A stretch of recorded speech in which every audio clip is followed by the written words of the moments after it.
Good morning. I want to talk to you a little bit today about food planning, okay?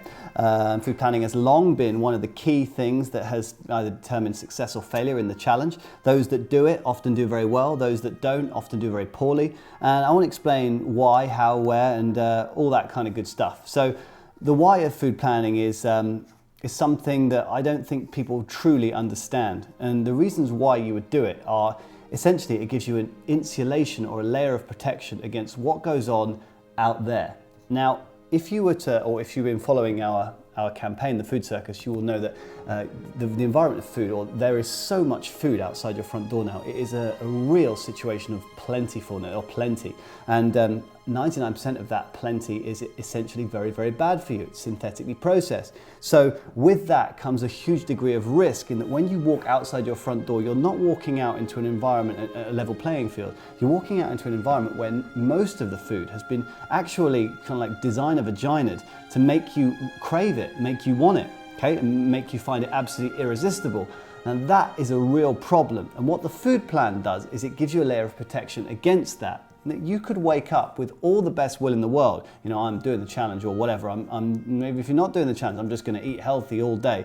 The moment you're surrounded out there in a food court, out there in a mall, and everywhere you look, you see ice creams and cheeses and burgers. And then the hunger starts to hit. It starts to deplete your will.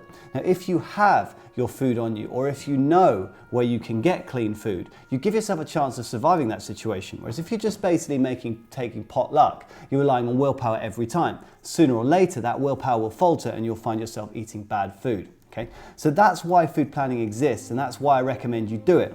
Now, a lot of people, when they think of food planning, they think, you know, really boring, you know, like you've got to go out shopping on a Saturday night and then you've got to do all your cooking, you've got to put all your food in little boxes, and if you haven't got it all prepped up, you're going to fail, and if you haven't got your box of nuts with you, you're going to fail. Now, that form of food planning is okay, and it does work, you know, but it is very, very, very labor intensive. I certainly couldn't do it that way because by week 2, I wouldn't be asked. And week 3, I'd have just given up and I'd be back to eating whatever I wanted whenever I wanted. So for me, a food plan has to be something that you can actually maintain, something that isn't too much of a drag on your life.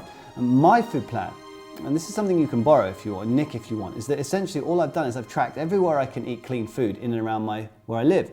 I live in Tecom, so I know where I can get, I know which restaurants I can eat in. I know there's a Za'atar downstairs, I know I can get something delivered, where I can get chicken breast delivered from a Lebanese, where I can get omelets sent in from, okay? I've mapped out my terrain. Every time someone suggests somewhere new, like for example, my best mate the other day said, have you tried Just Salad, JLT?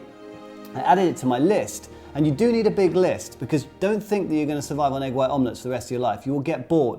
So it's good to have, the bigger the list of clean options, the better. So you can mix it up, but stay clean. And that way, whenever I step outside my front door, or if I stay in my apartment and I'm getting hungry, I know where to go. I just have clean food surrounding me the whole time. That's my plan.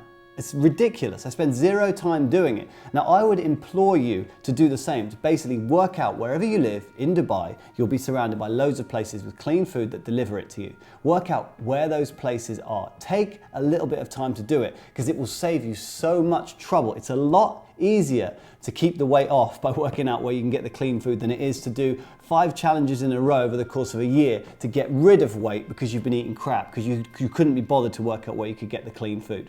That is my tip in terms of food planning. And if for example, one last thing, if you're ever going to step outside your locale, we don't always stay where we live, right? So if I'm going downtown, for example, all I do is I stop on the way out, pick up a salad or a wrap, drive to wherever I'm going, and then again, have that layer of protection against the environment of unhealthy, synthetic, man-made toxic sludge that we have put on every street corner.